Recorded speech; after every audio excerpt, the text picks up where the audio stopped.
flight attendant pulled her leg back and kicked an 8-year-old boy in the ribs. Full force. On purpose. He slammed face first into a metal armrest and his nose exploded. Blood everywhere. On the seat, on his shirt, on his mother's hands. The boy slid to the floor, shaking, bleeding, gasping. And the woman who did it? She straightened her uniform, stepped over him, and told his mother to sit down and stop causing a scene. His name was Malik Johnson. He was 8 years old. He dropped his headphones. That was his crime. But that flight attendant made one mistake.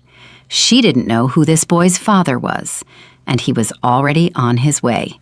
10 minutes later, that plane wasn't going anywhere.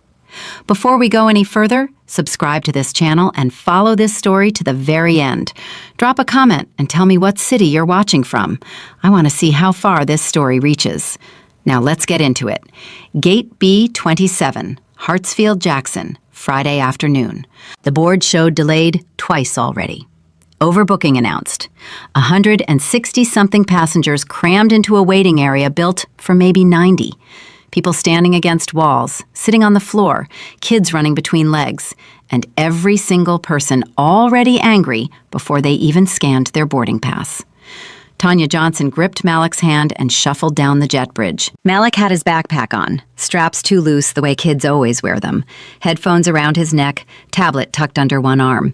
He walked close to his mother, didn't push, didn't run, didn't bump a single person on the way to row 23. Tanya let him slide in by the window. He buckled himself, pulled his tablet out, looked up at her and said, "Mama, can I play my game?" "Go ahead, baby." That was Malik Johnson. "Please and thank you, Malik. Buckle his own seatbelt, Malik."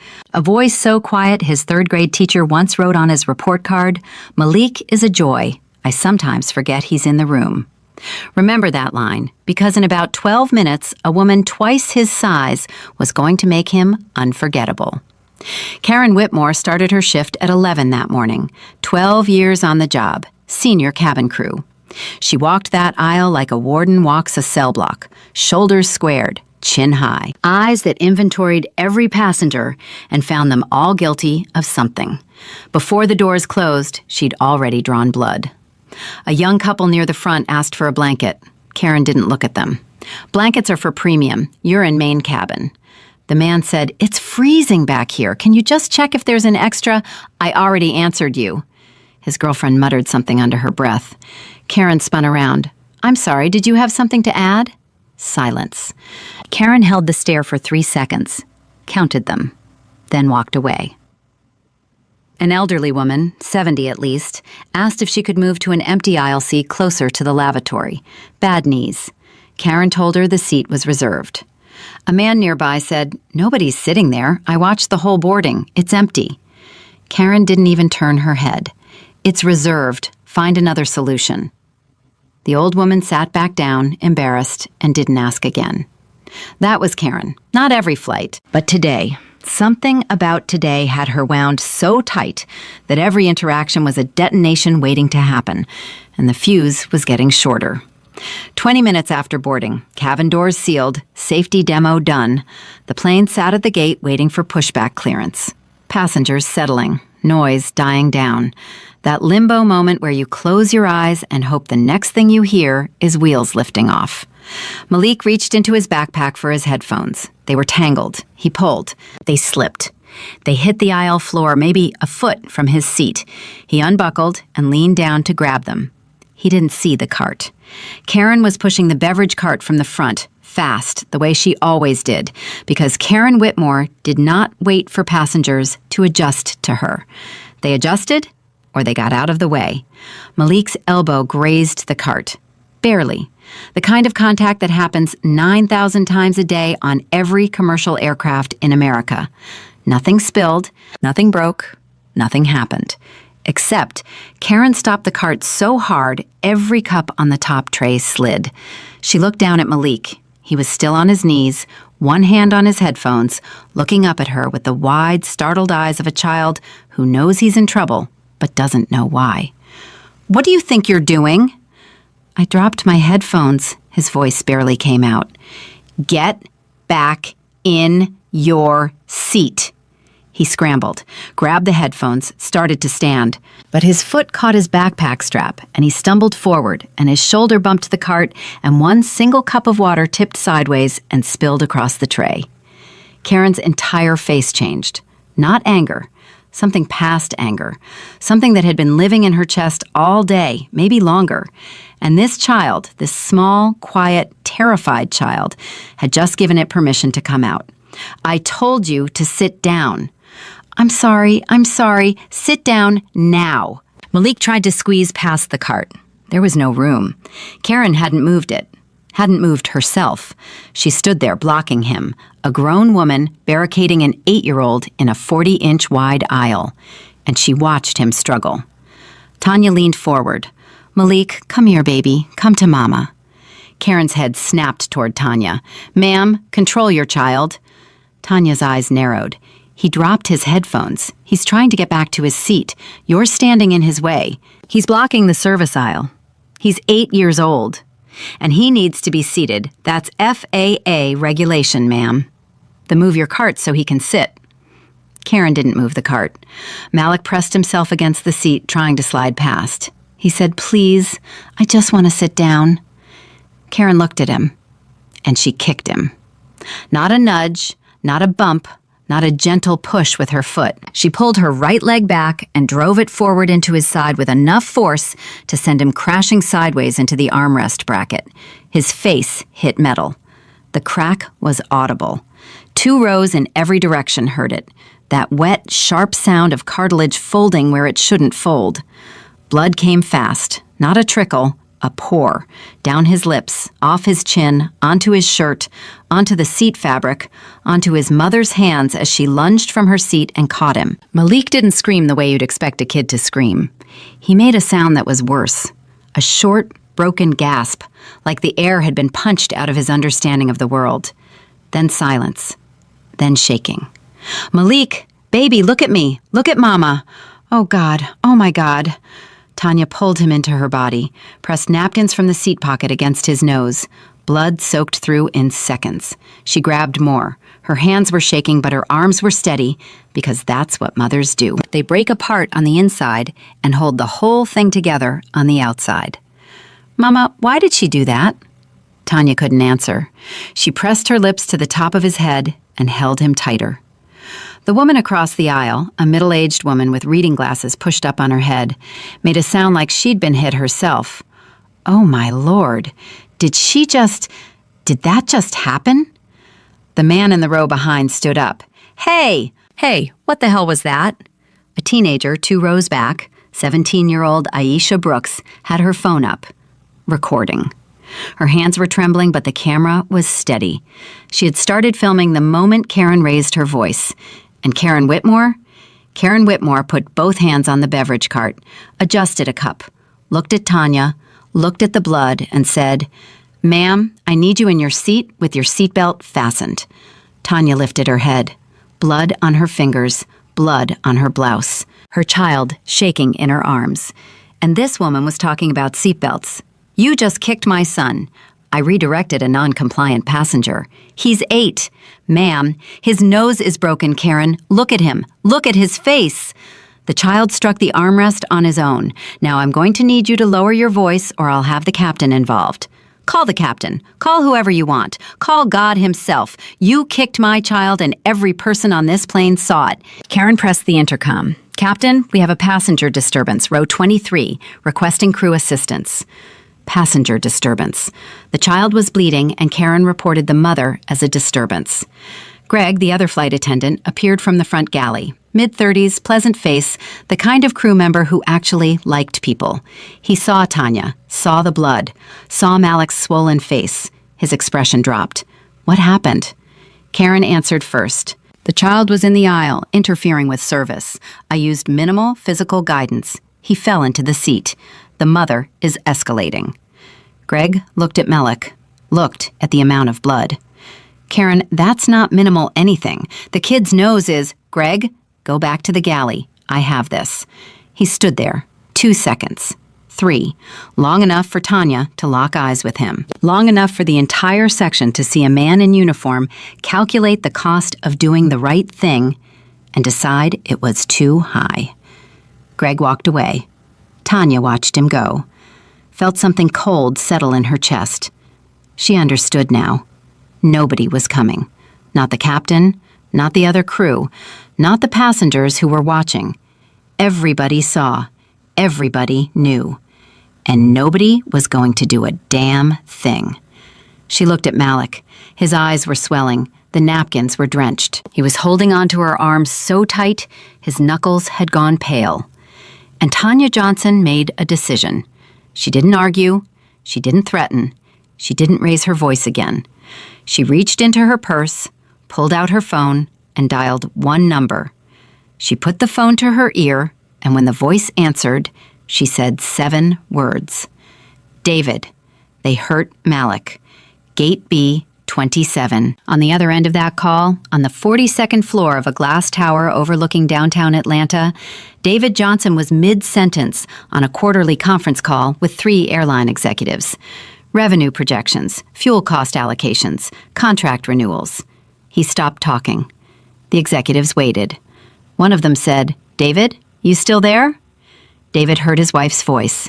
He heard the control in it, the kind that only exists when everything underneath is falling apart. And beneath her words, he heard his son, crying.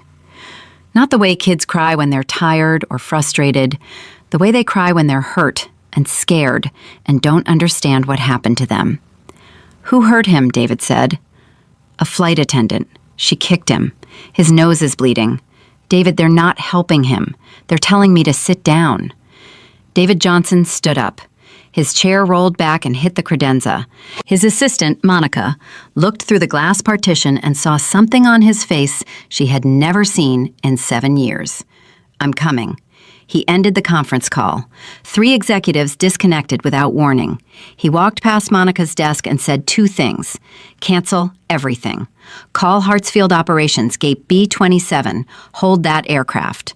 Monica picked up the phone before he reached the elevator. David's driver was parked on the street level. David got in and said, "Airport. Now." The driver pulled into traffic and didn't ask questions, because the last time David Johnson said now was the day his mother had a stroke, and the driver had learned that when David Johnson said now, the only correct response was to drive. Back on the plane, things were getting worse. Karen had moved to the front galley. She pulled Deborah, the lead flight attendant, aside. The mother in 23 made a phone call. Could be media, could be a lawyer. "We need to get our documentation straight before we push back." Deborah crossed her arms. "Karen, what exactly happened back there?" "The kid was in the aisle, non-compliant. I moved him.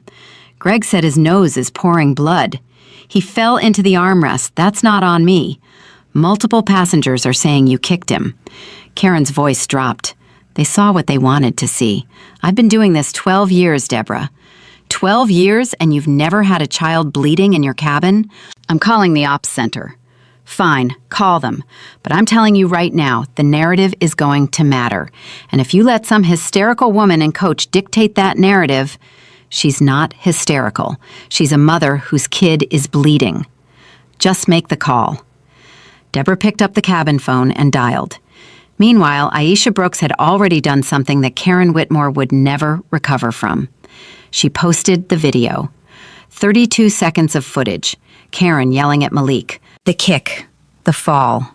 The blood. Tanya lunging from her seat. Karen standing over them talking about seatbelts. Aisha captioned it, "Flight attendant just kicked a little boy on my flight. He's bleeding everywhere. Nobody's doing anything. Somebody help."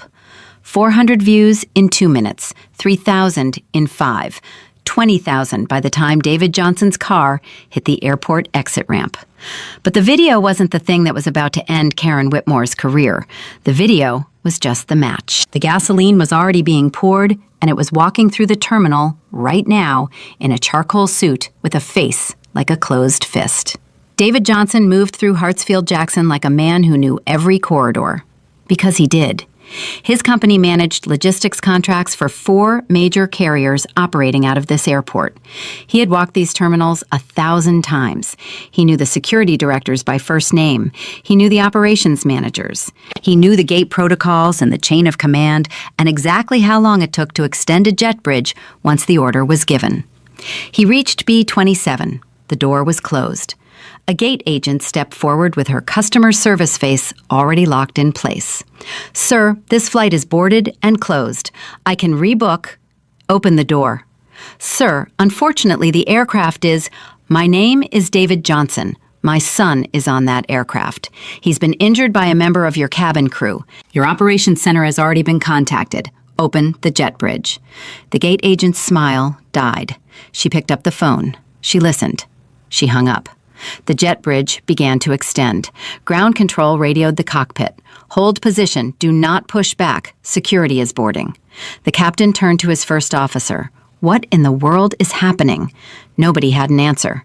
The cabin door opened. 2 airport security officers stepped on first. Behind them, David Johnson. He didn't look at Karen. Didn't look at the security officers. Didn't look at any of the 160 passengers now staring at him. He looked straight down the aisle at row 23. He saw Tanya, blood on her hands, blood on her blouse.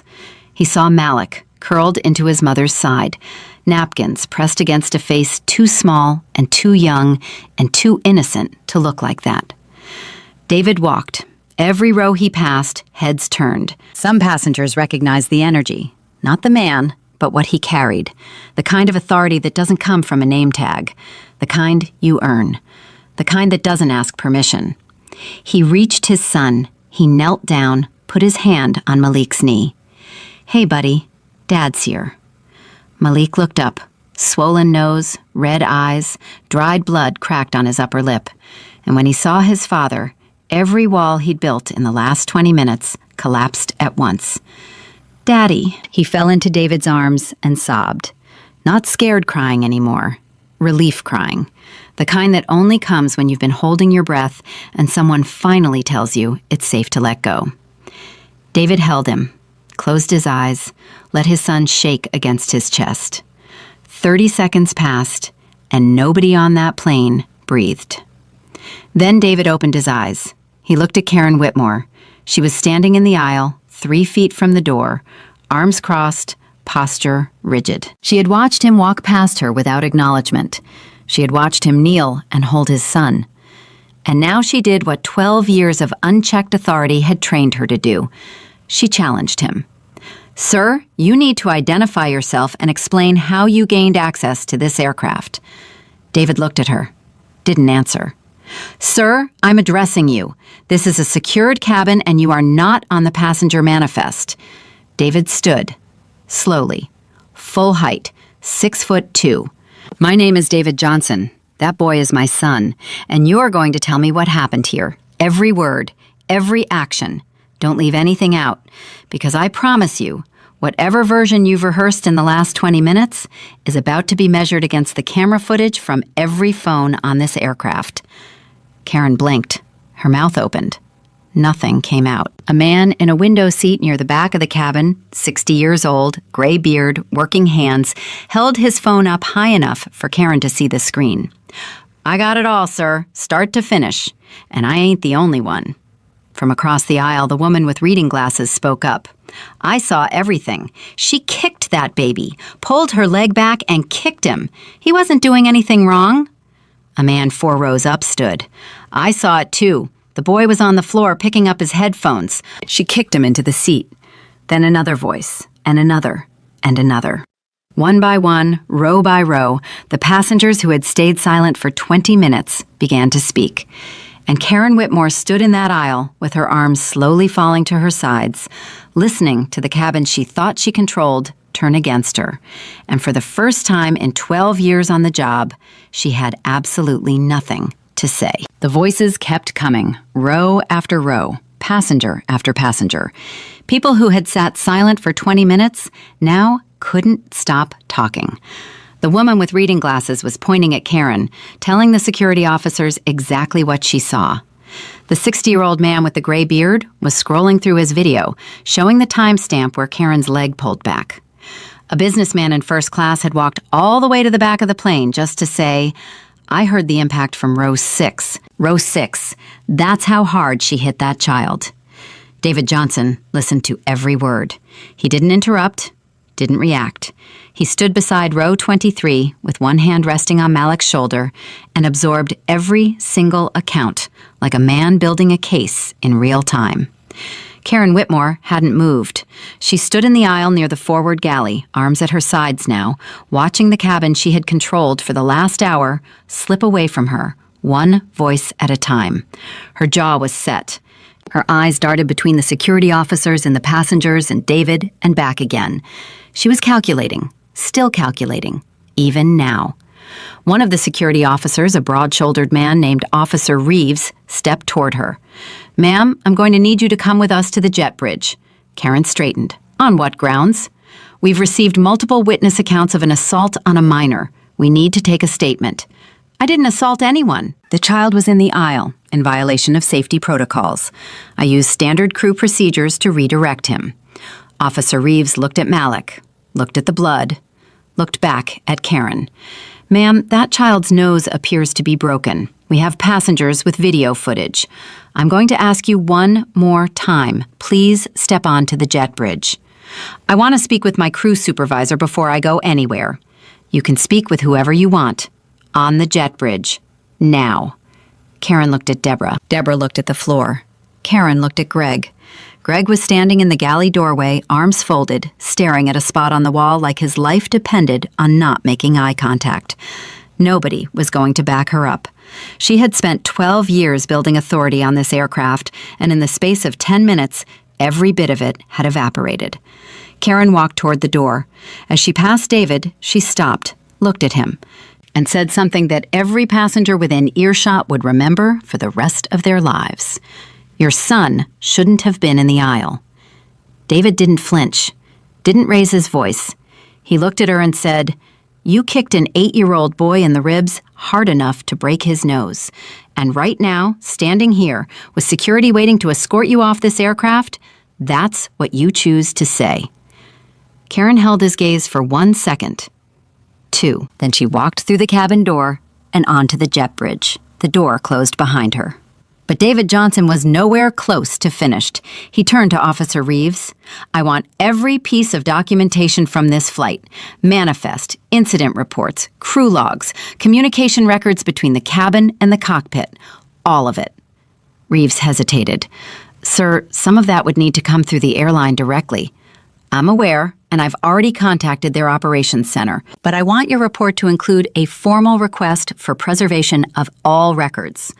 I don't want a single document altered, deleted, or conveniently lost before my attorneys get to it." Reeves nodded slowly. He pulled out his notepad. "Can I get your full name for the record?" "David Allen Johnson, CEO, Meridian Aviation Logistics." Reeves stopped writing, looked up. Something shifted behind his eyes. Recognition, not of the man's face, but of the name. Meridian Aviation Logistics was one of the largest ground operations companies in the southeastern United States. They handled cargo, fuel coordination, crew scheduling support, and tarmac logistics for 4 of the 6 major carriers that operated out of Hartsfield-Jackson, including the airline they were standing on right now. "Mr. Johnson," Reeves said carefully, "I'll make sure that request is documented." David nodded. Then he turned back to the cabin. The captain had finally emerged from the cockpit.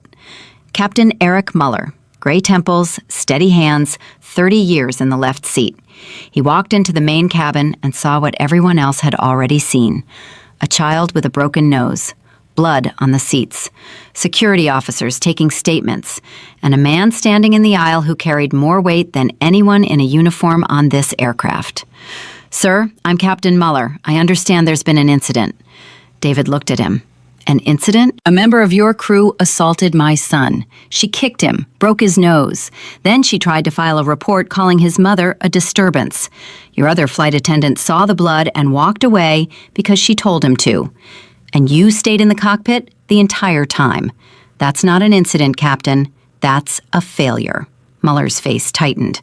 "I was informed there was a passenger disturbance. That's the language that came through the intercom, because the woman who kicked my son is the same woman who made the call. She reported the victim's mother as the problem, and nobody in your chain of command questioned it." Muller had no response.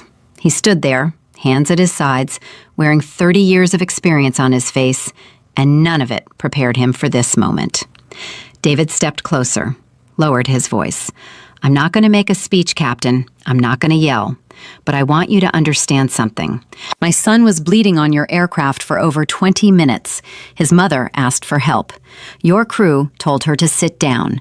The passengers who spoke up were ignored, and the woman responsible tried to build a cover story before the jet bridge was even reattached. So when this gets reviewed, and it will be reviewed, I want you to think very carefully about what your report says, because what happened on this plane isn't a disturbance, it's an assault. And the only person who was disturbed was my 8-year-old son." Mueller swallowed. Medical is on the way, Mr. Johnson. I've already radioed for paramedics. Good. That should have been done 20 minutes ago. 2 minutes later, paramedics boarded. A woman in her 40s knelt beside Malik and spoke softly. "Hey there, sweetheart. I'm Sarah. I'm going to take a look at your nose, okay? Can you tell me where it hurts?" Malik pointed at his face. His hand was trembling. "It hurts everywhere." Sarah examined him gently, pressed around the bridge of his nose. Malik winced and grabbed his mother's hand. Tanya held it tight and whispered, "You're so brave, baby. You're doing so good." Sarah looked at Tanya. "His nose is fractured. The swelling is significant, but I don't think it's displaced. He needs an X-ray to confirm. We should transport him." David knelt beside the paramedic. "What hospital?" "Grady is closest. We can have him there in 15 minutes. David nodded. He looked at Malik. "Hey, buddy, these nice people are going to take care of your nose. Mama and Daddy are going to be right there with you, okay?" Malik nodded. Then he said something that split the cabin open. "Daddy, am I in trouble?" David's jaw clenched. His eyes glistened. He pulled his son close and pressed his forehead against the boy's temple. "No, Malik, you are not in trouble. You didn't do anything wrong. Not one thing. Do you hear me?" "But she said I was bad. She said I wasn't listening." She was wrong. She was completely wrong. And she's never going to be on an airplane again. "Promise?" "I promise." Tanya covered her mouth with her hand. Tears ran through the dried blood on her fingers. The woman across the aisle was crying openly. The elderly woman who had been denied a seat change earlier pressed a tissue against her eyes and whispered, "Lord Jesus." The paramedics placed Malik on a small stretcher. Tanya walked beside him, holding his hand. David walked behind them, carrying Malik's backpack in one hand and his wife's purse in the other. As they moved through the cabin toward the door, something happened. Passengers started standing. Not to get off the plane, not because they were told to. They stood because something in them needed to. The businessman from first class stood. The teenager Aisha stood with her phone still in her hand. The elderly woman stood, bad knees and all. The 60-year-old man with the gray beard stood and put his hand over his heart like a flag was passing. Nobody said a word. They just stood. David stopped at the cabin door, turned around, looked at the rows of faces looking back at him. "Thank you," he said. "Every one of you who spoke up. Every one of you who recorded what happened. Thank you. I'm going to make sure your voices matter." Then he walked off the plane. The jet bridge was crowded. Karen Whitmore was standing against the wall with 2 officers. Her airline ID badge had been taken. She was holding a bottle of water and not drinking it. When David walked past with his family, she looked at Malik on the stretcher. She saw the swollen nose, the dried blood, the small body that looked even smaller lying flat. And something crossed her face. Not remorse, not yet, but the first crack in the wall. The first fissure in the story she'd been telling herself for the last 30 minutes. Because up until this moment, Karen Whitmore had convinced herself that what she did was justified, that the child was defiant, that the mother was aggressive, that she, Karen, was the victim of an unruly family in her cabin. But looking at Malik on that stretcher, looking at the size of him, the smallness of him, even Karen's carefully constructed lie couldn't hold. She looked away. David didn't look at her. He didn't need to. She was already done.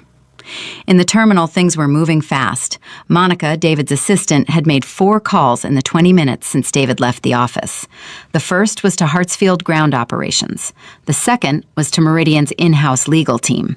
The third was to the airline's vice president of customer experience, a man named Richard Gaines, who had personally attended Meridian's last corporate dinner and shook David's hand and called him a vital partner. The fourth call was to David himself. David answered while walking through the terminal. "What do you have?" Legal is already drafting a preservation notice for all flight data, crew communications, and surveillance footage. I've also contacted the airline's VP of Customer Experience, Richard Gaines. What did he say? He didn't answer. His assistant said he was in a meeting. He's going to wish he'd taken that call. David, there's something else. A video is going viral. A passenger recorded the whole thing. It's already passed 50,000 views. David stopped walking. How long ago was it posted? About 25 minutes. Get me our communications director, now. Already on it, she's standing by. David hung up and kept moving. 45 minutes later, Grady Memorial Hospital. Malik sat on an examination table in a pediatric room, holding an ice pack shaped like a penguin against his face. Tanya sat beside him, her arm around his shoulders, the blood on her blouse now dried to a dark brown. David stood by the door, phone pressed to his ear. The X-ray confirmed what the paramedics suspected: fractured nasal bone. No displacement, which meant no surgery, but significant swelling and bruising that would take weeks to heal. The doctor, a calm woman in her 50s, told them Malik would need follow-up appointments and possibly evaluation for the emotional trauma. Kids process this kind of thing differently, she said. He might seem fine for a few days and then suddenly struggle. Night terrors, anxiety around authority figures, reluctance to fly. I'd strongly recommend a child psychologist. Tanya nodded. Her voice had gone hoarse. He asked me if he was in trouble. On the plane. He asked me if he was in trouble for what she did to him. The doctor closed her eyes briefly. She'd been practicing for 22 years. She had seen injuries from car accidents, from falls, from schoolyard fights. But something about those words, an 8-year-old boy asking if he was in trouble for being kicked by an adult, hit her in a place that medical school never prepared her for. He needs to hear over and over that none of this was his fault, the doctor said. From both of you. Every day. As many times as it takes. David ended his phone call and walked to Malik's side. "How you doing, champ?" Malik lowered the penguin ice pack. His eyes were bruised, dark purple underneath. His upper lip was swollen. He looked at his father and said, "Can we go home?" "Soon, buddy. Real soon." "I don't want to fly anymore, Daddy." David felt something crack inside his chest. Not anger. Something deeper. The kind of pain a father carries when he realizes he couldn't protect his child from the one thing that mattered. "You don't have to fly for a long, long time," David said. "And I promise you, when you're ready, nobody is ever going to treat you like that again." Back at the airport, the situation had escalated beyond anything the airline anticipated. The video Aisha posted had crossed 200,000 views. News outlets were picking it up. Reporters were already calling the airline's corporate communications office. The words, "Flight attendant kicks child," were trending. The airline's PR team scrambled. They drafted a statement. It went through 6 revisions in 40 minutes. The first draft said, "We are aware of an incident on one of our flights and are investigating." Their legal team rejected it. Too vague. The second draft said, "We take the safety of all passengers seriously and are conducting a thorough review." The communications director rejected it. Too corporate. The third draft acknowledged an altercation involving a crew member and a minor passenger. The VP of Customer Experience, Richard Gaines, who had finally emerged from his meeting and was now standing in the middle of his office with sweat on his forehead and his phone ringing nonstop, rejected that one personally. Don't call it an altercation. That implies the child was a participant. He's 8. By the 6th draft, they had something. "We are deeply concerned by reports of an incident involving a crew member and a young passenger on Flight 2741 from Atlanta to New York. The crew member has been removed from duty pending a full investigation. We are in contact with the family and are committed to a thorough and transparent review." They released it at 4:47 p.m. By that time, the video had crossed 500,000 views. Richard Gaines finally called David Johnson at 5:15. David was still at the hospital, standing in the hallway outside Malik's room, watching through the window as Tanya helped their son eat Jell-O with a plastic spoon.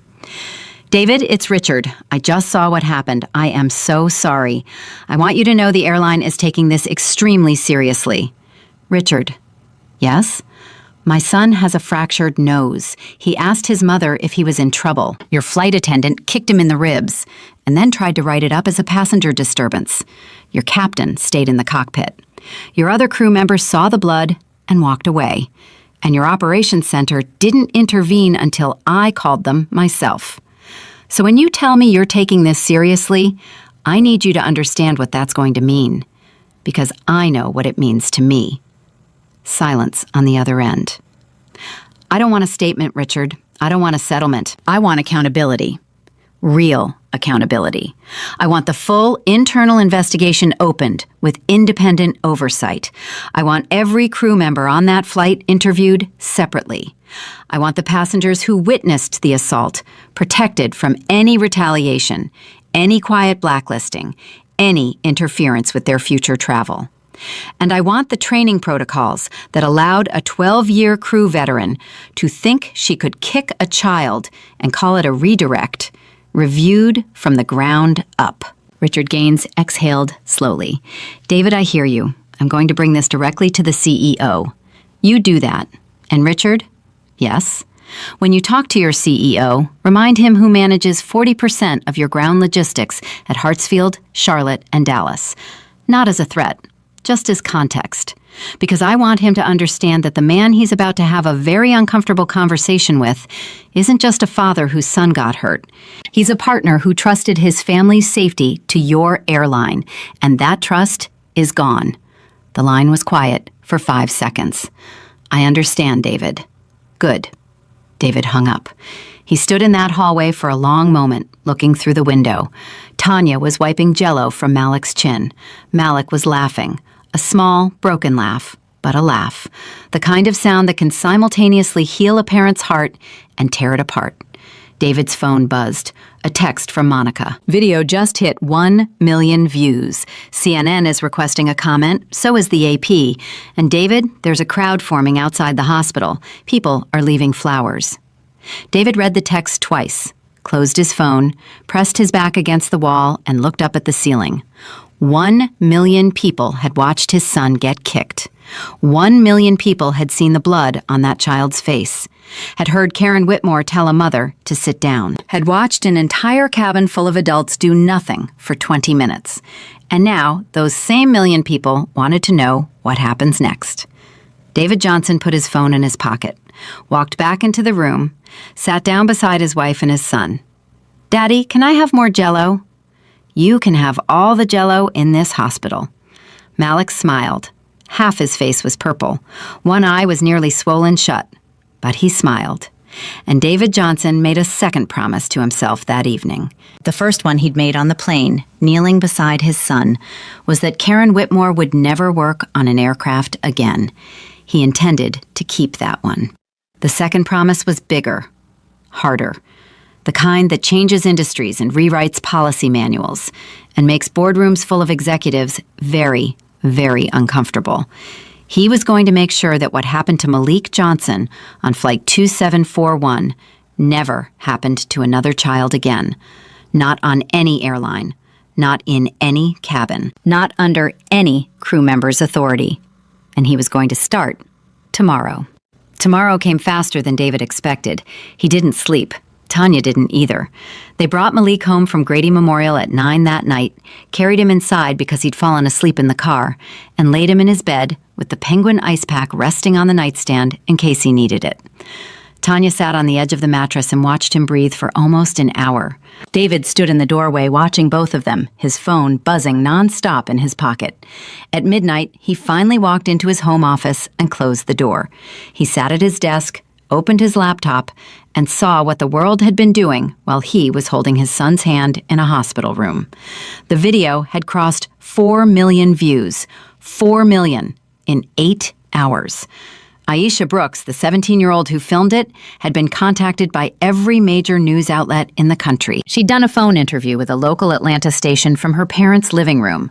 Her mother sat next to her the whole time.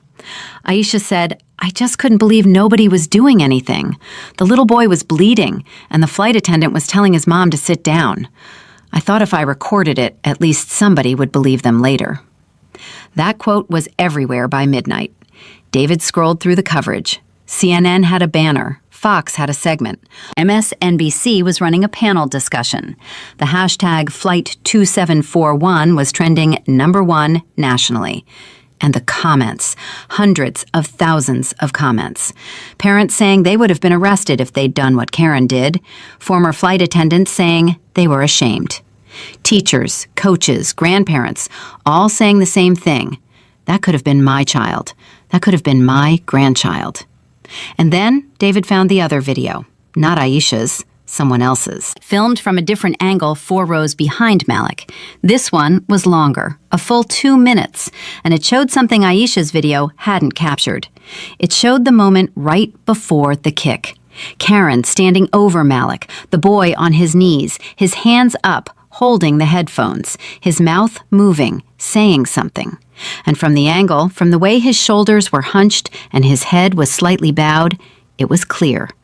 Absolutely, unmistakably clear. He was saying sorry. The child was apologizing when she kicked him. David closed the laptop, put his hands flat on the desk, and sat in the dark for a long time. At 6 the next morning, his phone rang. Monica. "David, the airline CEO is requesting a call. Thomas Bradford. He wants to speak with you directly." "What time?" "He asked for 7. Tell him 8, and tell him I'll be recording." "David, legal says recording without consent he can consent or he can decline the call. His choice." At 7:15, David's legal team, 4 attorneys from the firm Kessler Park & Associates, called in for a pre-briefing. The lead attorney was a woman named Janet Park, 53, former federal prosecutor, the kind of lawyer who smiled like a grandmother and litigated like a hammer. "David, before you get on with Bradford, we need to establish your objectives. What do you want from this call?" "I want to hear what he says first." "That's smart, but I need to know your floor. What's the minimum outcome you'll accept?" David thought about it. Thought about Malik asking if he was in trouble. Thought about the apologetic hunch of his son's shoulders in that second video. Termination, not suspension, not leave. Termination. Full internal investigation with independent oversight. Policy reform on crew use of force, especially involving minors. Mandatory de-escalation training across all cabin crew. And a personal, public apology from the airline. Not a press release. A human being standing in front of a camera saying the words. Janet wrote it down. "And if they offer a settlement?" "This isn't about money, Janet." "I know, but they're going to offer it. They always do. And when they do, I need to know if you're open to it." Let me hear what Bradford says. At 8 a.m. sharp, the call connected. Thomas Bradford, CEO of the airline, came on the line with his general counsel, a man named Peter Walsh, and the VP of Customer Experience, Richard Gaines, who had spoken to David the night before.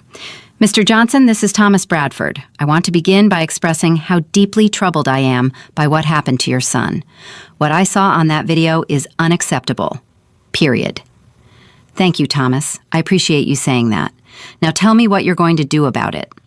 Silence for 3 seconds. Bradford wasn't used to being pushed past the preamble. "We've placed the crew member Karen Whitmore on immediate, unpaid suspension pending the outcome of our internal investigation. We've also initiated a review of the entire crew that was working Flight 2741. Suspension. Pending investigation, yes. Thomas, I watched that video 14 times last night, from 2 different angles. My son was on his knees saying sorry when she kicked him. His nose is fractured. His face is purple. He's afraid to leave his bedroom this morning. And you're telling me she's suspended. Mr. Johnson, I understand your frustration. I'm not frustrated. I'm very calm. I want you to hear how calm I am, because I want you to understand that what I'm about to say is not emotional. It's deliberate. Suspension is not acceptable. I want her terminated, today, before the end of this call." Peter Walsh, the general counsel, jumped in. "Mr. Johnson, from a legal standpoint, we have to follow our internal procedures. Termination without due process opens the airline to wrongful dismissal." Janet Park cut him off. Peter, your flight attendant committed assault on a minor in front of 160 witnesses with video evidence from multiple angles. If you're genuinely worried about wrongful dismissal exposure, I'd suggest you're looking at the wrong lawsuit. Walsh went quiet. Bradford spoke again. David, I hear you. Let me be direct. We are moving toward termination, but I need the investigation to run its course. I can commit to you that it will be completed within 72 hours, and I can tell you, off the record, that I don't see a path where she remains employed. Then put that on the record. I can't do that until, Thomas, 6 million people have seen that video as of this morning. By tonight, it'll be 10. Every hour you wait, every word you hedge, your airline looks like it's protecting the woman who kicked an 8-year-old. I'm giving you the chance to get ahead of this right now on this call, because by 5 o'clock today, I'm holding a press conference. And what I say at that press conference depends entirely on what happens in the next 60 minutes. The line went silent for 8 seconds. David counted. Bradford came back. Give me 1 hour. You have 1 hour. David hung up. Janet Park exhaled. You know he's calling his board right now. I know. And you know he's going to try to negotiate the press conference. Let him try. 43 minutes later, Bradford called back. David answered on the first ring. She's terminated, effective immediately. We're releasing a statement within the hour. I've also authorized a full independent review of our crew conduct policies with outside oversight. And David, I'd like to personally meet with you and your family to apologize. In person, whenever you're ready. David looked at Janet. She nodded once. I'll consider the meeting, but I have additional conditions. Go ahead. Every passenger on Flight 2741 who provided a witness statement or video footage is to be contacted by your airline within 48 hours, personally, not by email, by phone.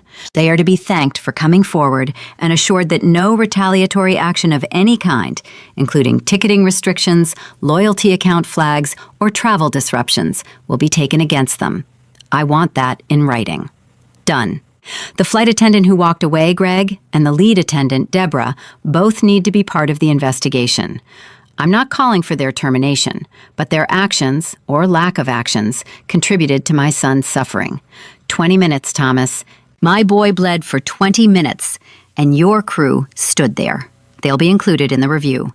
And one more thing. I want the airline to fund an independent study on the use of physical force by airline crew members against passengers, with a specific focus on minors and racial bias. Fully funded, publicly reported, no editorial control from your company.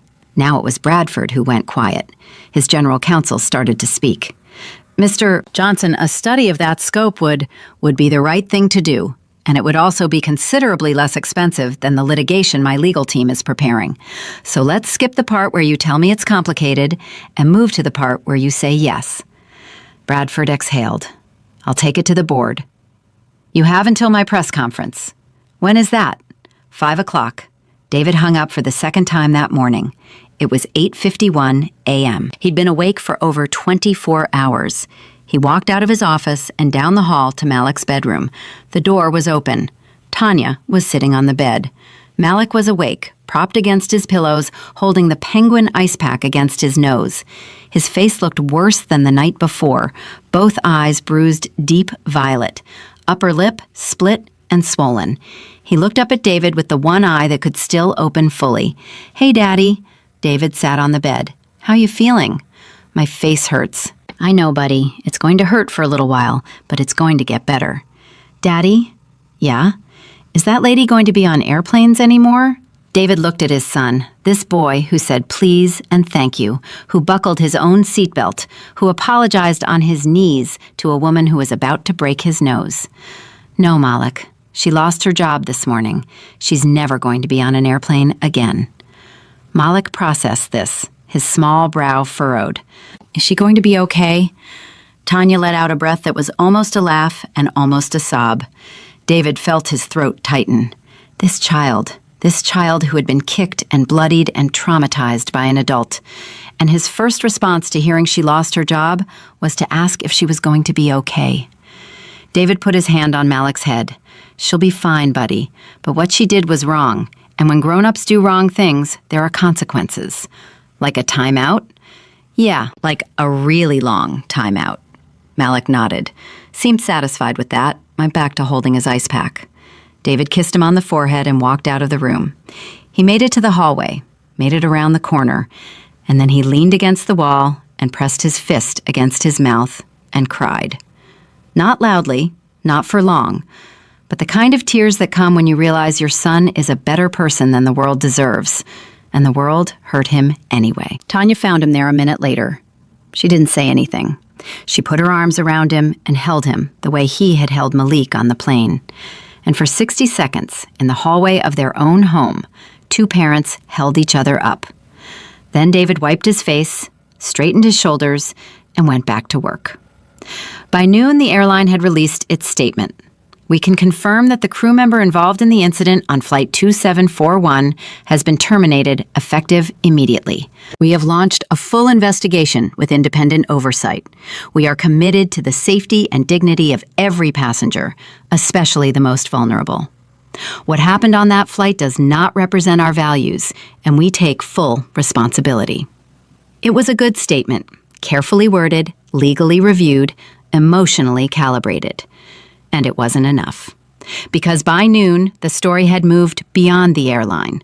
It had become something bigger, something the corporate communications team couldn't control with a press release.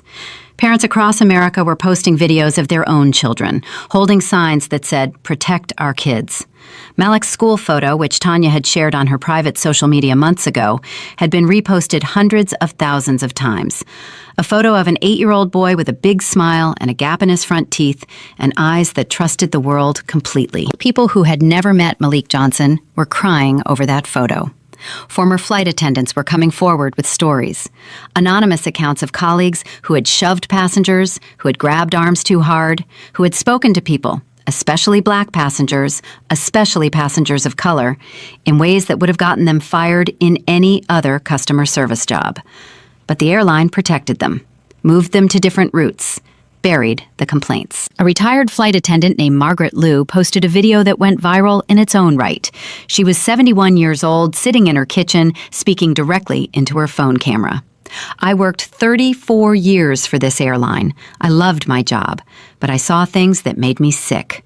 Crew members who treated certain passengers differently, who assumed certain families were going to be problems before they even sat down. And when you reported it, nothing happened. They'd move the crew member.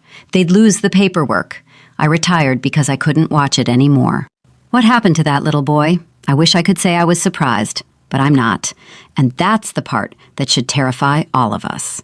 Margaret's video hit 3 million views by 2 o'clock. At 3 p.m., David sat down with his communications director, a woman named Sandra Ellis, to prepare for the press conference. Sandra had handled corporate crises for 20 years. She was sharp, direct, and very good at keeping powerful men from saying things they'd regret. "David, the media is going to ask if this was racially motivated." "I know. What do you want to say?" David was quiet for a moment.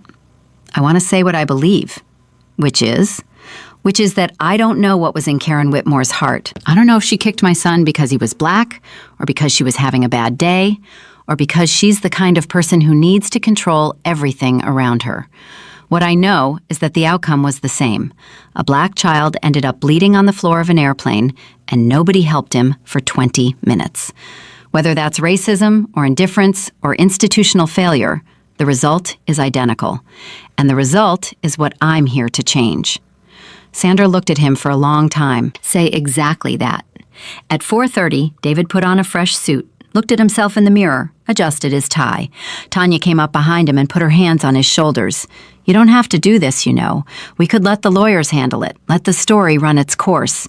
David turned to face her. "If it was someone else's kid, Tanya, if it was another family, another boy, and they didn't have a father who could stop a plane, what would happen to them?" Tanya nodded slowly. "Nothing. Nothing would happen. That's why I have to do this." She straightened his tie, kissed his cheek. "Then go. At 5 p.m., David Johnson stood behind a podium in the lobby of Meridian Aviation Logistics. 50 reporters, 20 cameras, microphones stacked 3 deep. The room was silent before he said a word. He didn't start with the airline, didn't start with Karen Whitmore, didn't start with policy or lawsuits or corporate accountability. He started with his son. Yesterday afternoon, my 8-year-old son Malik dropped his headphones on an airplane. He unbuckled his seatbelt and leaned down to pick them up. For that, a flight attendant kicked him in the ribs. His nose hit a metal armrest. It fractured. He bled for over 20 minutes while the crew did nothing, while the captain stayed in the cockpit, while the woman who kicked him reported his mother as the problem. David paused. The room was dead quiet. This morning, my son asked me if the woman who kicked him was going to be okay. Not if she was going to be punished, if she was going to be okay. That's who my son is, an 8-year-old boy with a broken nose and a heart bigger than every adult on that airplane. He gripped the podium. This isn't about power. I'm not standing here because I'm a CEO. I'm standing here because I'm a father, and because yesterday I had the ability to stop a plane. I had the connections to make phone calls. I had the resources to get on that jet bridge. But most parents don't. Most parents in that situation would have been told to file a complaint, would have been given a form, would have been forgotten. And their child would have learned that adults in uniforms can hurt you, and nothing happens. He looked directly into the center camera. I am not going to let that be the lesson. Not for Malik. Not for any child. The room erupted. Hands went up. Voices overlapped. Questions fired from every direction. David took them one by one. Calm, steady, deliberate. The same way he'd walked down the aisle of that plane.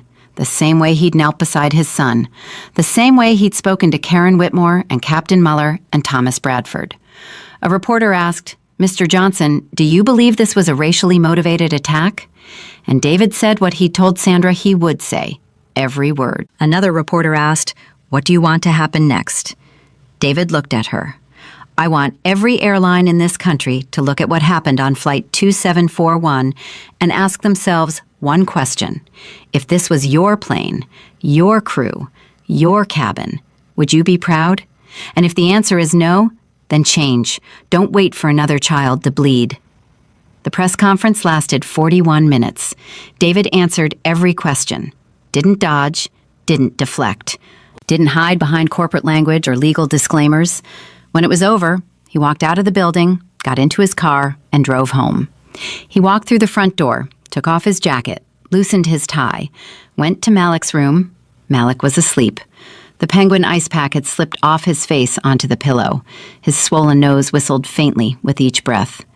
David picked up the ice pack, set it on the nightstand, pulled the blanket up to his son's chin. And he sat there in the dark, watching his son breathe, listening to the whistle of air through a fractured nose that never should have been broken. His phone buzzed, a text from Sandra. Press conference is the #1 story in America right now. Every network, every platform. You did it, David. He read it, put the phone face down on his knee, looked at Malik. He didn't feel like he'd done anything. Not yet. Speeches don't fix broken noses. Press conferences don't undo the memory of a boot connecting with a child's ribs. Trending hashtags don't answer the question Malik asked on that airplane. Mama, why did she do that? David sat in that room until Tanya came and told him to eat something. He said he wasn't hungry. She said she didn't ask if he was hungry. She said, eat. So he ate. And across town, in a 1-bedroom apartment she'd rented for 11 years, Karen Whitmore sat at her kitchen table with her phone turned off and her airline badge sitting in front of her, the lanyard still warm from her neck. And she stared at the wall and understood for the first time that the life she had built was over. Karen Whitmore didn't leave her apartment for 3 days. She turned her phone on once, Sunday morning, 48 hours after she was terminated. She had 412 missed calls, 89 voicemails, over 1,000 text messages, most from numbers she didn't recognize. She scrolled through 3 of the texts. The first one said, "You should be in prison." The second one said something so violent she put the phone down. She never read the third. She turned the phone off again. By Monday morning, the story had been running for 72 hours straight, and it wasn't slowing down. Every network, every platform, every newspaper in the country. Malik Johnson's school photo was on the front page of USA Today. A drawing he'd made in art class, a crayon picture of an airplane with a smiling sun above it, had been shared so many times online that his teacher called Tanya to ask permission to release a statement from the school. Tanya said no. He's 8. He doesn't need his school involved. He needs to heal. But healing was proving harder than Tanya expected. Malik woke up screaming Sunday night, 2 a.m., a full-body, thrashing, screaming for his mother nightmare that brought both Tanya and David running down the hall. By the time they reached him, he was sitting up in bed, drenched in sweat, pressing both hands against his nose. "She's coming back," he said. "She's on the plane, and she's coming back." Tanya held him, rocked him. David sat on the floor beside the bed and held Malik's hand until the shaking stopped. It took 45 minutes. 45 minutes of a child trembling and crying and asking questions that no parent should ever have to answer. "Why was she so mad at me?" "You didn't do anything wrong, Malik." "But I bumped the cart. I spilled the water." "Baby, that doesn't matter. None of that matters." "Then why did she kick me?" Tanya looked at David over Malik's head. Her eyes were raw. David's jaw was locked so tight she could see the muscle pulsing in his cheek. "Because she was wrong, Malik," David said. "Some grown-ups are wrong, and when they're wrong, it's not your fault. It's never your fault." "But she was wearing the uniform. You said people in uniforms help you." David felt that sentence land like a fist in his chest. He had said that years ago, in this very room, when Malik was 5 and afraid of the dark, and David told him that if he was ever lost or scared, he should find someone in a uniform, a police officer, a firefighter, a flight attendant. "They'll help you, buddy." That's their job. And now his son had a broken nose from someone in a uniform. "I was wrong about that," David said quietly. "Not all of them. Most of them are good, but not all of them. And I'm sorry I didn't tell you that sooner." Malik looked at his father, swollen eyes, purple face, and he said, "It's okay, Daddy. You didn't know." David nearly broke again, right there, but he held it, squeezed his son's hand, stayed on that floor until Malik fell back asleep at 3:15 a.m. Monday morning, 8 o'clock. David was in his office at Meridian when Monica walked in with a look on her face he'd never seen. "What?" he said. Karen Whitmore's attorney just released a statement. David set down his coffee. "She has an attorney?" "She does now. Guy named Bradley Stokes. Works out of a firm in Buckhead. Does employment law, wrongful termination, that kind of thing." "What's the statement say?" Monica read from her phone. "My client, Karen Whitmore, denies the allegations of assault. The contact with the minor passenger was incidental and consistent with standard cruise safety procedures. Ms. Whitmore was terminated without due process and in response to a social media mob, not based on the findings of any formal investigation. We intend to pursue all legal remedies available, including a wrongful termination claim against the airline and a defamation claim against parties who have publicly characterized Ms. Whitmore's actions as assault." David leaned back in his chair. Defamation. That's what it says. "She kicked my son in front of 160 people, on camera, from multiple angles, and she's claiming defamation?" "David, legal says this is a standard move. Her attorney is trying to shift the narrative, make her look like the victim of an internet mob. Get Janet on the phone." Janet Park was on the line in 6 minutes. David read her the statement. Janet listened without interrupting. When he finished, she said, "Good." "Good?" "Good, because she just did us the biggest favor imaginable. By filing a wrongful termination claim, she's going to force the airline to produce every piece of internal documentation from that flight. Crew logs, intercom recordings, incident reports, internal communications between the cabin and the ops center, all of it. Discovery is going to blow this case wide open." "And the defamation angle?" "David, she's on video kicking your son. A defamation claim requires proving the statement was false. She can't prove that because it happened. On camera. From 2 angles. Her attorney is either desperate or stupid. And frankly, it doesn't matter which. What do we do?" "Nothing yet. Let her file, let her attorney make noise, and then we bury them in evidence." David hung up, sat for a moment. Then he called Tanya. Karen Whitmore is claiming defamation. Tanya was quiet for 3 seconds. Against who? It doesn't specify, but the implication is us, the passengers, anyone who called it assault publicly. David, our son's nose is fractured. I have his blood on a blouse I can't bring myself to wash, and this woman is saying we defamed her? Her attorney is posturing. Her attorney is calling our child a liar. Tanya, no, David. I have been calm. I have been patient. I have sat in that hospital and held our son's hand and watched his face turn colors no child's face should turn. I have cleaned blood out of his ears. Did you know that? Blood in his ears from the impact. And now this woman who kicked our baby and stood over him talking about seatbelts, is telling the world she's the victim? No. What do you want to do? I want to talk. To who? To everyone. I haven't said a word publicly. You did the press conference. The airline made their statement. Aisha posted the video. Margaret Liu told her story. But I haven't said anything. And I think it's time I did. David was quiet. He knew his wife, knew her voice, and the voice on the other end of this call wasn't angry. It was resolved. The kind of resolve that moves mountains and dismantles empires and makes people who thought they were untouchable very, very afraid. Okay, he said. I'll have Sandra set it up. I don't want Sandra. I don't want a podium. I don't want 50 cameras. What do you want? One interview, one camera, and I'm going to tell them what it's like to hold your child while he bleeds and have a woman in uniform tell you you're the problem. Sandra Ellis arranged the interview for Tuesday afternoon. One outlet, one journalist, a woman named Claire Dawson from a national morning show. Claire had covered airline safety issues for years and had a reputation for being tough but fair. They met at the Johnson home. Tanya insisted, I want people to see where Malik lives, where he plays, where he does his homework. I want them to see that this is a real child in a real family, not a hashtag. Claire arrived at 2 p.m. One cameraman, one producer. Tanya met them at the door in a simple blue blouse, no makeup to speak of. She looked exactly like what she was, a mother who hadn't slept in 4 days. They sat in the living room. Claire asked if Malik would be joining them. Tanya said no. He's upstairs with my mother. He doesn't need to relive this on camera. Claire nodded. Whenever you're ready, Tanya. Tanya folded her hands in her lap, looked at the camera, and began. My son dropped his headphones. That's it. That's the whole story.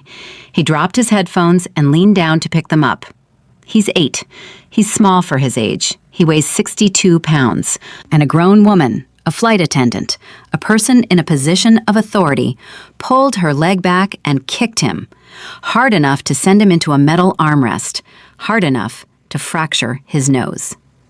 Her voice was steady, controlled, not rehearsed, just steady the way a mother's voice gets when she's said something so many times in her own head that the words come out smooth as stone.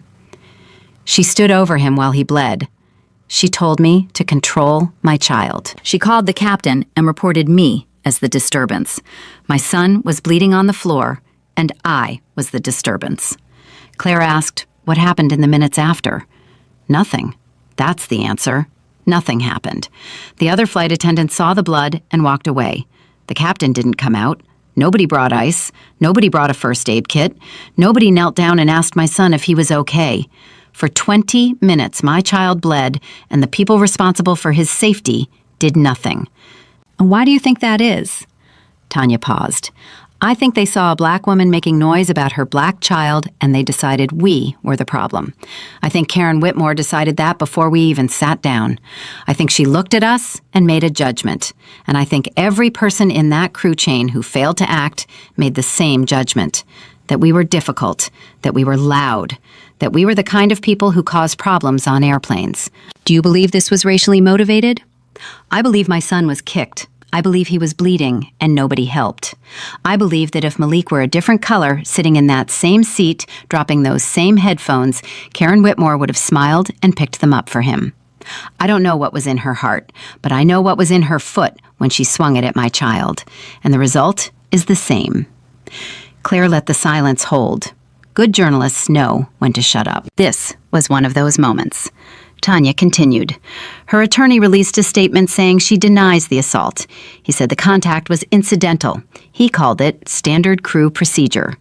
Tanya's voice dropped, not to a whisper, to something lower, harder. I want to ask that attorney something.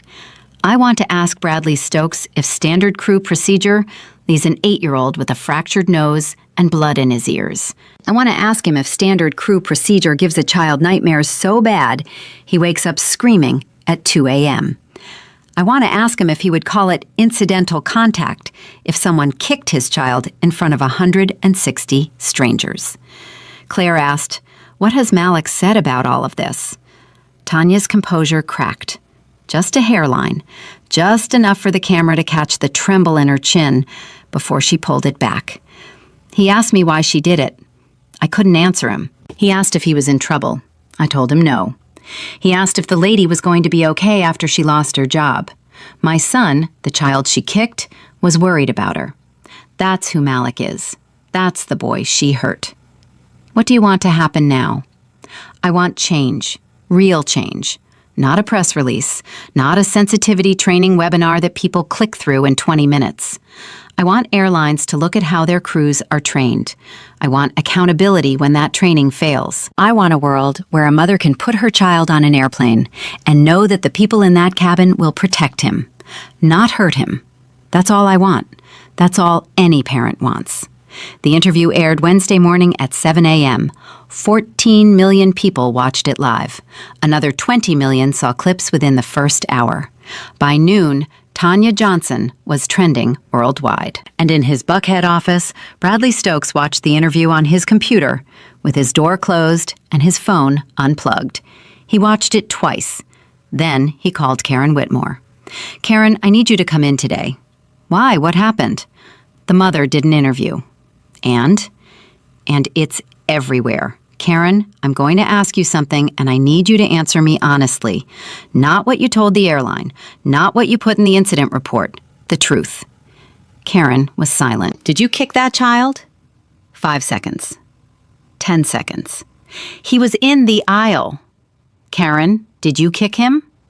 "I used my foot to redirect him. He was non-compliant and blocking the service cart." "Karen, I've watched the videos, both of them. The second one, from the angle behind you, shows you pulling your leg back, not pushing, not redirecting, pulling back and swinging forward, into a child who was on his knees saying sorry. Now I'm going to ask you one more time. Did you kick that boy?" Karen's breathing changed, faster, shallower. "It wasn't supposed to. I didn't mean for him to. The armrest was right there and he turned into it." "So you did kick him?" "I made contact, yes, but not like they're saying. I wasn't trying to hurt him." "You fractured his nose, Karen. You fractured an 8-year-old's nose." "I know. Then why didn't you say that from the beginning? Why did you tell the airline it was incidental? Why did you tell me you denied the assault?" "Because I'm not a monster. I'm not what they're making me out to be. I've worked 12 years. I've never had a complaint. You've had 7 complaints, Karen. I pulled your personnel file. 7 passenger complaints in 4 years. 3 of them involved physical contact. All 3 were dismissed internally. That's going to come out in discovery. All of it." Karen went quiet. The kind of quiet that sounds like a person watching the last bridge burn. "So what do we do?" she whispered. Stokes rubbed his temples. "I'm going to be honest with you. The wrongful termination claim is dead. You admitted contact. You have a documented history. And the mother just did the most devastating interview I've seen in 20 years of practice. If we go forward with the defamation angle, we're going to lose. And we're going to lose publicly, in front of the same cameras that are already destroying you. Then what do I do? You can settle, quietly, drop the claims, issue an apology, and try to disappear." "Disappear? This is my whole life. Flying is all I know." "Karen, you're not going to fly again. Not for this airline. Not for any airline. That's done. The question now is whether you spend the next 2 years in a courtroom being torn apart by Janet Park, who I promise you is better at this than I am, or whether you accept what happened and try to move forward. Karen didn't answer for a long time. Stokes could hear her breathing, ragged, wet. "I didn't mean to hurt him," she said. "I swear I didn't mean to hurt him." "I believe you, but intent doesn't matter when a child is bleeding. The outcome matters. And the outcome is a boy with a broken nose who wakes up screaming." Karen made a sound that might have been a word, might have been a sob. The line quality made it hard to tell. "Drop the claims, Karen. Issue a statement, a real one this time, not the one I wrote, yours, in your words, and then let this go." Wednesday afternoon, 4:30 p.m. Bradley Stokes released a new statement on behalf of Karen Whitmore. This one was different. "I take full responsibility for my actions on Flight 2741. I made physical contact with a minor passenger, and that contact resulted in injury. There is no excuse. There is no justification. I failed in my duty to protect the passengers in my care, especially a child. I am withdrawing all legal claims. I offer my sincere and unconditional apology to Malik Johnson, to his mother Tanya, and to his father David. What I did was wrong.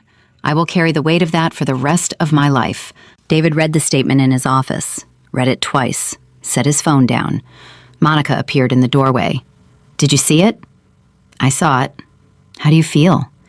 David thought about it, thought about what he expected to feel. Vindication, satisfaction, some sense of victory. He didn't feel any of it. "She apologized," David said. "Good, that matters. But Malik still woke up screaming last night. He still won't go near the front door because he thinks the airplane is outside. He still flinches when anyone raises their voice. An apology doesn't fix that. Nothing," she says, "fixes that." "So what does?" David looked at her. "Time. I'm making sure it never happens again." That evening, David sat in his living room with Tanya. Malik was upstairs with Tanya's mother, building a Lego castle. They could hear him laughing. Softly, carefully, the way he did everything now. Like the world might shatter if he was too loud. Tanya showed David her phone. The apology statement. She admitted it. Everything. On the record. David nodded. "Are you going to accept it?" "It's not mine to accept. It's Malik's. And he's 8. He doesn't even understand what an apology statement is." "So where does this end, David?" He looked at her. "It doesn't end with her. She's one person, one flight attendant on one airplane on one afternoon. But the system that made her think she could do what she did, the system that buried 7 complaints, the system that trained Greg to walk away and trained the captain to stay in the cockpit and trained the ops center to call it a disturbance, that system is still running on every airline, in every cabin, right now. And until that changes, there's another Malik out there somewhere, on another flight, with another Karen, and nobody is coming for him." Tanya reached across the couch and took his hand. "Then don't stop." David squeezed her hand. "I'm not going to." His phone buzzed. Janet Park. "David, I have news. The airline's independent investigation just finished. They found that Karen Whitmore had a pattern of escalating behavior over 4 years. 7 complaints. 3 involving physical contact with passengers. 2 of those passengers were minors. Both were children of color. All complaints were closed with no disciplinary action." David closed his eyes. 2 other children. 2 that we know of. There may be more. The investigation also found that the airline's internal review process systematically downgraded crew conduct complaints, especially when the complainant was a minority passenger. Systematically. Their word, not mine. It's in the report. David opened his eyes, looked at Tanya. She was watching his face. She'd heard enough of the conversation to understand. "Janet, I want that report made public." "Well, the airline will fight that. Then we'll fight harder." "David, this isn't just about one airline anymore. If that report goes public, it's going to trigger investigations across the industry." "Good." Janet paused. "You understand what you're starting. I understand what I'm finishing." He hung up. The house was quiet, except for the faint sound of Malik upstairs clicking Lego bricks together, building something out of plastic pieces, because the real world had fallen apart around him 4 days ago, and this was the only thing he could still control. David stood up, walked to the stairs, listened to his son build, and he made his decision. The report went public on a Thursday. David's legal team fought for 9 days to make it happen. The airline pushed back hard. Their attorneys filed 2 emergency motions to keep the independent investigation sealed. A federal judge in Atlanta denied both within 48 hours. Janet Park stood in that courtroom and said 6 words that ended the argument. The public has a right to know. The judge agreed. The report was 114 pages. Janet's team released it in full. No redactions, no summaries, no corporate filter. 114 pages detailing 12 years of systemic failure inside one of America's largest airlines. 7 complaints against Karen Whitmore, 3 involving physical contact, 2 involving minors. Both minors were children of color. Every single complaint was closed without disciplinary action. In 2 cases, the complaints were downgraded from crew misconduct to passenger feedback before they even reached the review board. In one case, the passenger who filed the complaint was flagged in the airline's internal system as a difficult traveler and denied boarding on a subsequent flight. The passenger who was flagged was a 34-year-old black woman traveling with her 6-year-old daughter. Karen Whitmore had grabbed the child's arm to move her out of the galley area. The mother complained. The airline buried it. And then they punished the mother for speaking up. When that detail hit the news, the story exploded all over again.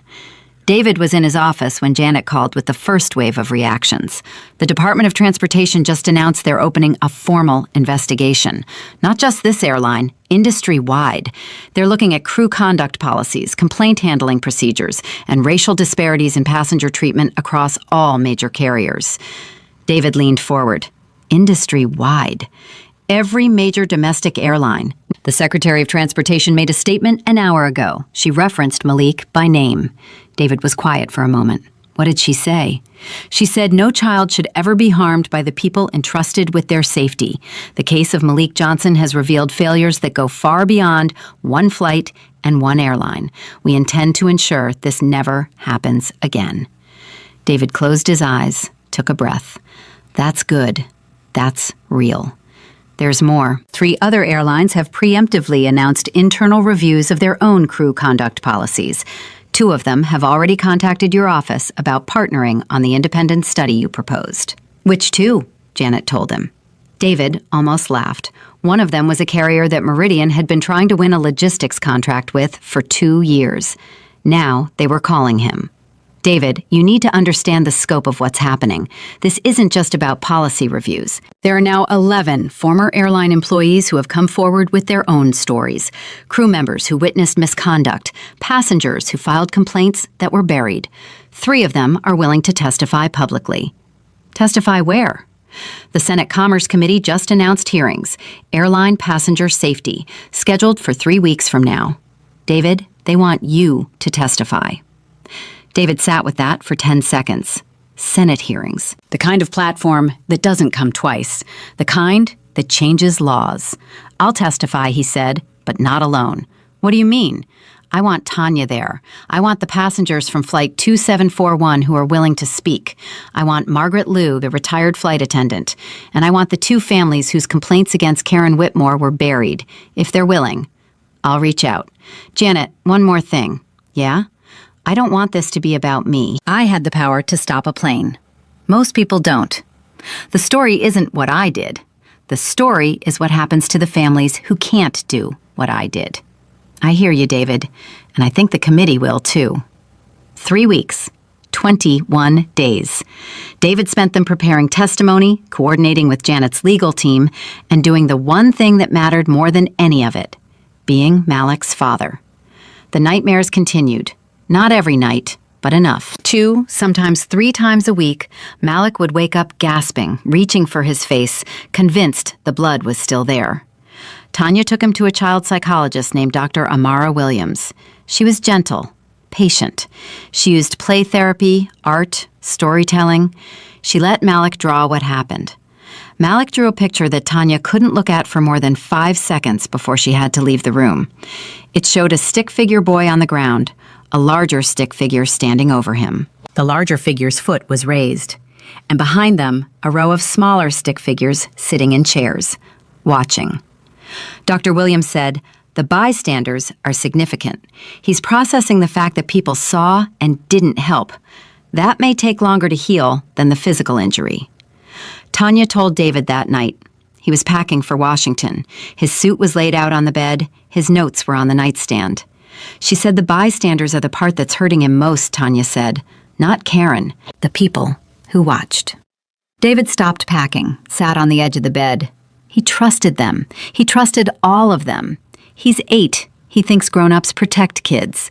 And he watched a whole plane full of grown-ups sit there. Some of them stood up, David, at the end, when you got there. At the end, after 20 minutes, after the man with the money and the connections showed up. That's when they found their courage. Tanya sat beside him. You can't blame them all. I don't blame them, but I understand what Malik feels. He was on that floor, looking up, and nobody came. That stays with a kid. That rewires something inside them. Dr. Williams says he's making progress. He drew a picture of people watching him get hurt. That's not progress, Tanya. That's a wound. Then use that, tomorrow, in that hearing room. Make them understand. David nodded, finished packing, went to Malik's room. The boy was asleep, on his side, one hand tucked under his cheek. His nose had healed enough that the swelling was mostly gone, but there was still a faint discoloration under his left eye. A shadow. A reminder. David sat on the floor beside the bed. He did this most nights now. 5 minutes, 10, just sitting, listening to his son breathe, making sure the breathing stayed even, making sure the nightmares didn't come. I'm going to Washington tomorrow, buddy, David whispered. I'm going to talk to some very important people, and I'm going to make sure what happened to you matters. Malik didn't stir. David kissed his forehead and left. Tuesday morning, Washington, D.C. The Senate Commerce Committee hearing room was full, standing room only. Press in the back, cameras along both walls. The committee members were already seated, 12 senators, 6 Democrats, 6 Republicans. The chairwoman, Senator Dianne Caldwell from Michigan, opened the hearing at 10 a.m. This committee convenes today to examine the treatment of passengers, particularly minors, aboard commercial aircraft in the United States. We are here because of an incident on Flight 2741. But as we will hear today, this is not an isolated event. This is a systemic issue, and it demands systemic reform. The first witness was Margaret Liu, the retired flight attendant, 71 years old. She walked to the witness table slowly, adjusted her microphone, and spoke in a voice that was thin but absolutely certain. I worked 34 years in this industry. I loved it. I believed in it. But I watched colleagues treat passengers like threats, especially passengers of color, especially families. I reported it. I filed internal grievances. Nothing happened. The system wasn't broken. The system was working exactly the way it was designed to work. It was designed to protect crew members and silence passengers. And it did, for decades. Senator Caldwell asked, Ms. Liu, in your experience, how were complaints from minority passengers handled differently? They weren't handled at all. They were reclassified. A complaint would come in as crew misconduct. By the time it reached review, it was passenger feedback. Feedback gets filed. Misconduct gets investigated. They just changed the label, and the problem disappeared. A murmur through the room. 2 senators exchanged glances.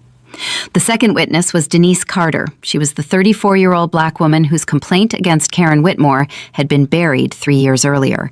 She came with her daughter, now 9, who sat in the gallery with Denise's mother. Denise spoke quietly, carefully. My daughter was 6.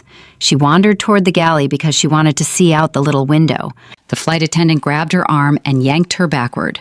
My daughter cried. I complained. The airline told me they would investigate. 2 months later, I tried to book a flight and I was denied boarding. No explanation. I called customer service. They said I was flagged in their system. I asked why. They wouldn't tell me. Senator Reeves from Ohio leaned forward. You were flagged for filing a complaint. Yes, sir. And the crew member who grabbed your daughter? Nothing. As far as I know, she kept flying. She did, Janet Park said from the legal table. She flew for 3 more years. Until she kicked Malik Johnson. The room went dead quiet. David was the fourth witness. He walked to the table, sat down, adjusted the microphone. He looked at the row of senators. 12 faces, some sympathetic, some guarded, all watching. My name is David Johnson. I'm the CEO of Meridian Aviation Logistics. But I'm not here as a CEO. I'm here as a father. He paused. Let the room settle. 5 weeks ago, my 8-year-old son Malik dropped his headphones on an airplane. A flight attendant kicked him, broke his nose. He bled for over 20 minutes while the crew did nothing. When my wife called me, I was able to do something most parents can't. I was able to make phone calls. I was able to stop that plane. I was able to get on that jet bridge and reach my son. He looked directly at the chairwoman. But I keep thinking about Denise Carter. 3 years earlier, same flight attendant, same behavior, different outcome. Because Denise didn't have the connections I have, she didn't have the resources. She filed a complaint and the airline punished her for it. And Karen Whitmore kept flying for 3 more years until she found another child. David's voice dropped. My son draws pictures now, in therapy. He drew a picture of himself on the floor of that airplane, a woman standing over him. And behind them, rows of people sitting in chairs, watching, not helping. That's what he remembers most. Not the kick, not the blood, the watching. The fact that a plane full of adults saw a child get hurt and nobody moved. Senator Martinez from Texas asked, Mr. Johnson, what specific reforms are you proposing? 3 things. First, mandatory independent oversight of all crew conduct complaints. No airline should be allowed to investigate itself when a passenger, especially a child, reports physical misconduct. Second, a federal ban on retaliatory flagging. What happened to Denise Carter, being denied boarding because she filed a complaint, should be a federal offense. Third, mandatory de-escalation training for all cabin crew, with specific protocols for interactions involving minors. And that training should be developed by child safety experts, not by airline HR departments. Senator Caldwell nodded. And the independent study you've proposed? Fully funded. Already in progress. 2 major carriers have volunteered to participate. We expect preliminary findings within 6 months. But I want to be clear, Senator. We don't need a study to know what happened on Flight 2741. We need a study to prove how often it happens on flights nobody ever hears about. The hearing lasted 4 hours, 9 witnesses. Every one of them told a story that would have been national news on its own. Flight attendants who shoved passengers into seats. A father whose teenage son was handcuffed by crew for aggressive posture because he stood up to use the restroom during a delay. A grandmother who was denied medical attention when she had a panic attack because the crew determined she was being dramatic. Story after story after story. And through all of it, one image kept coming back, played on screens in the hearing room, referenced by senators, cited by witnesses. An 8-year-old boy on the floor of an airplane with blood pouring from his nose and a woman in uniform standing over him. At 2 p.m., the hearing concluded. Senator Caldwell made a closing statement. What we heard today represents a fundamental failure of trust between airlines and the passengers they serve. This committee will be drafting legislation to address the systemic issues identified in these testimonies. I want to thank every witness who came forward, especially Mr. and Mrs. Johnson. Your courage and Malik's courage will make air travel safer for every child in this country. David walked out of the hearing room into a hallway packed with reporters. He didn't take questions. He found Tanya, who was waiting on a bench near the elevator, and sat beside her. How'd it go? She asked. They listened. Really listened? Or politician listened? David almost smiled. Caldwell's drafting legislation. Martinez co-signed on the spot. Even the senators who didn't say much were taking notes. It's real, Tanya. Something's actually going to change. Tanya leaned her head against his shoulder. Malik called while you were in there. What'd he say? He said he built a Lego airplane. Said it was the biggest one he's ever made. David felt his chest tighten.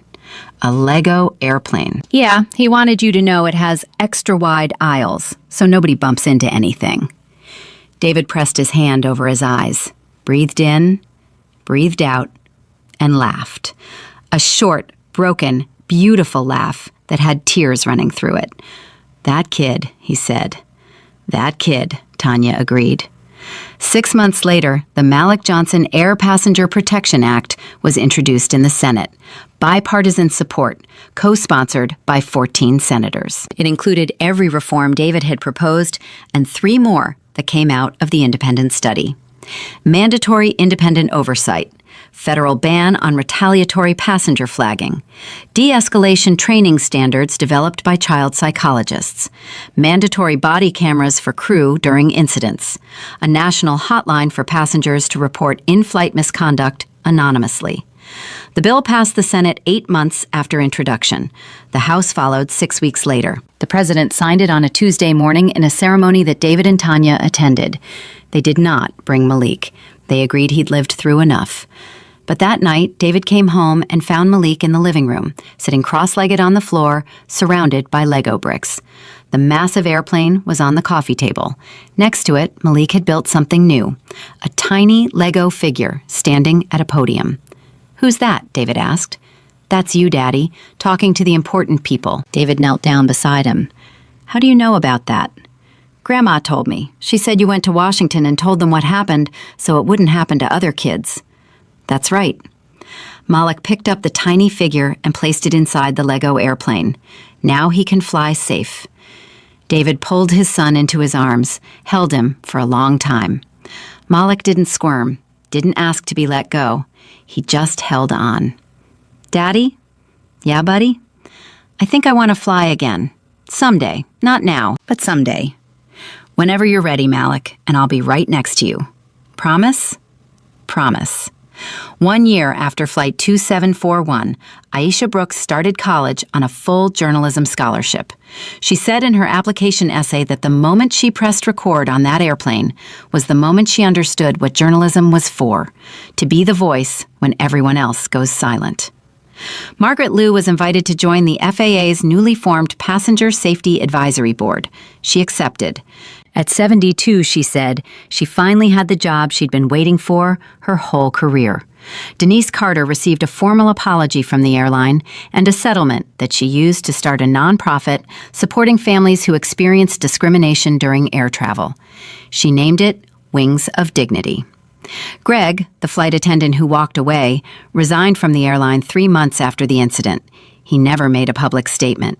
But a colleague who knew him said he couldn't sleep, said he kept seeing the blood on the armrest and hearing Karen's voice telling him to go back to the galley.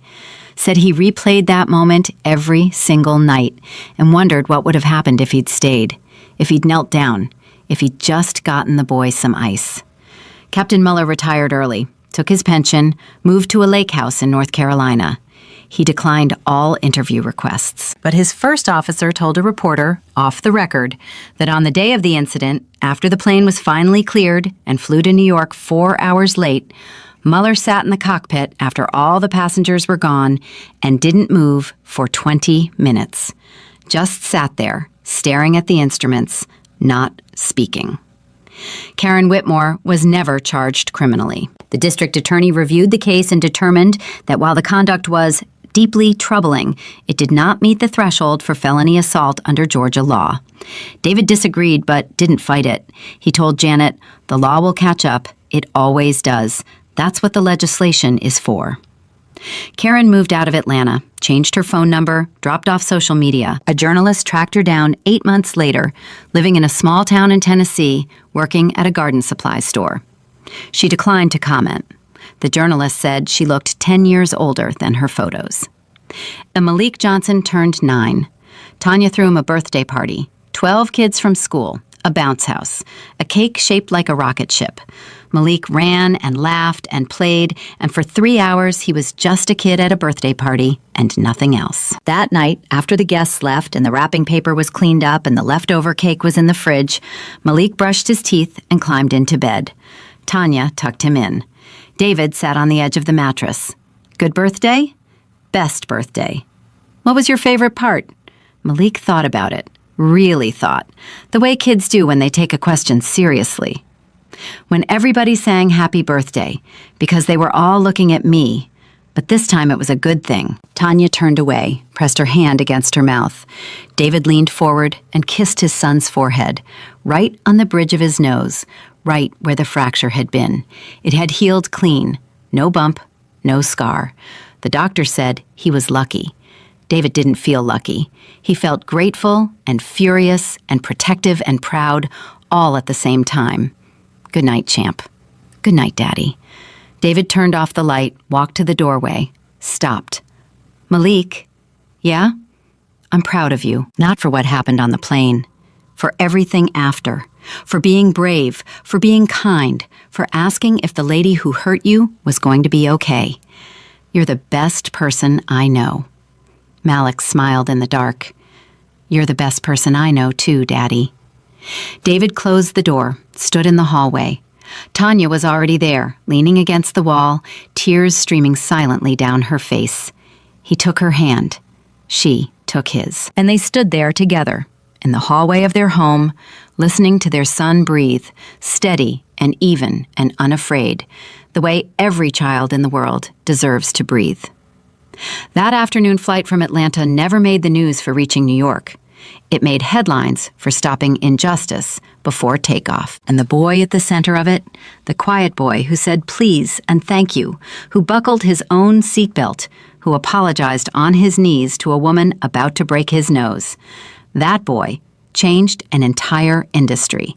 Not with power, not with money, not with fame, with 62 pounds of courage and a heart that asked if his attacker was going to be okay.